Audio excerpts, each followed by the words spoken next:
Hello दोस्तों, welcome R K Z Telugu. आरकेज आपके लिए हमेशा से एक्टिंग से रिलेटेड खास टिप्स लेकर आता रहता है और मैं हमेशा कोशिश करता हूं कि जो भी हमारे व्यूअर्स हैं जो एक्टिंग की टिप्स लेते हैं और एक्टिंग सीखना चाहते हैं वो घर बैठे भी एक्टिंग सीख सकते हैं, घर से तैयारी कर सकते हैं। इसको लेकर जो मैं टॉपिक पर बात कर रहा हूँ वो टॉपिक सिंपल है, एक्टिंग टिप्स इन हिंदी।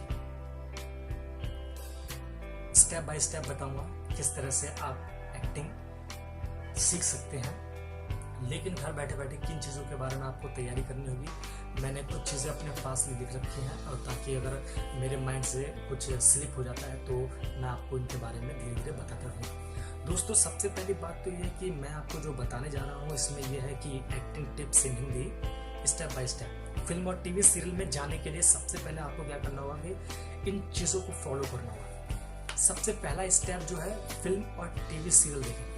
दोस्तों, सबसे पहली बात यह है कि आज के टाइम में हर किसी के घर में टीवी है, फिल्में देखते होंगे आप, टीवी सीरियल देखते होंगे।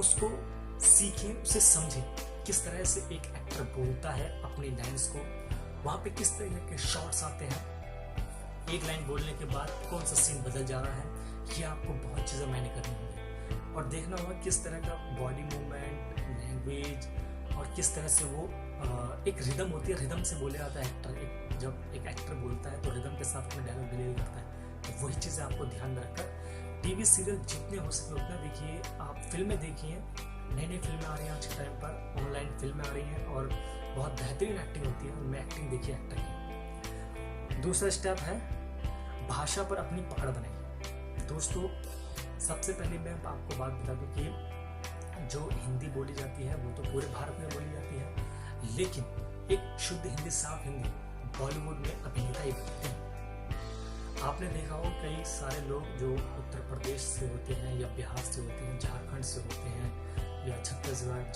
तो पंजाब, तो ये लोग जो हैं, हरियाणा के लोग, तो ये लोग जो हैं एक जो अपनी लैंग्वेज बोलते हैं वो लैंग्वेज बोलते हैं, उसकी वजह से इनका डिक्शन साफ नहीं होता है। कई बार क्या होता है कि मैं भी शब्दों को साफ नहीं बोल पाता हूँ। क्यों? क्योंकि मेरे जुबान पर मैंने कम से कम 18 साल, 18-19 साल जो है मैंने सिर्फ अपनी मदर टंग बोली, जो मैंने अपने आम लोगों के बीच में, अपने परिवार के बीच में बोली या अपने गली मोहल्ले के बीच में बोली, वही भाषा मेरे को ध्यान रही, उसी के शब्द मेरे दिमाग के अंदर रहते हैं। लेकिन जब मेरे जहन से कोई शब्द स्लिप हो जाता है, तुरंत मेरे को ध्यान आता है कि मैं साफ करके उसी शब्द को बोलूं। तो ये आपके अंदर एक प्रेजेंस ऑफ माइंड होना चाहिए। तीसरा स्टेप है साहित्य और संस्कृति का ज्ञान। दोस्तों, अगर आपको फिल्म इंडस्ट्री में आना है तो आपको किताबें बहुत पढ़नी पड़ेंगी, उपन्यास पढ़िए, कहानी पढ़िए, उससे आपका इमेजिनेशन पावर स्ट्रांग होगा, उससे आपके जो ज्ञान चक्षु हैं वो खुल जाएंगे। और दोस्तों, हर एक एक्टर किताबें बहुत पढ़ते हैं, नए नए नॉवेल्स आते हैं उन्हें पढ़ते हैं, तो उससे आपको कुछ चीज़ों के बारे में समझ आती है। एक तो आपकी रीडिंग होती है, आप डायलॉग की तरह बोलेंगे तब आपकी रिवीजन होगा, आपका इमेजिनेशन पावर स्ट्रांग होगा। ये कई चीज़ें होती है जो आपके माइंड को खोल देती है। स्टेप नंबर 4, अपनी आवाज़ को सही रखें। दोस्तों, ये सबसे इंपॉर्टेंट होता है कि अपनी आवाज़ को आप किस तरह से बेहतर बना सकते हैं।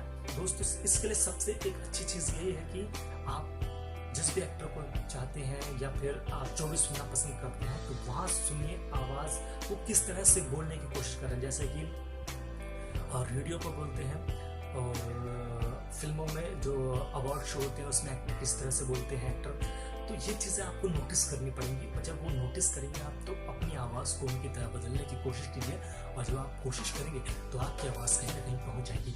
रेडियो में कुछ इसी करके आवाज़ें बोली जाती हैं, समझी जाती हैं और शायद सुनी जाती हैं। तो दोस्तों, आपको क्या करना है, अपनी आवाज़ ठीक करनी होगी।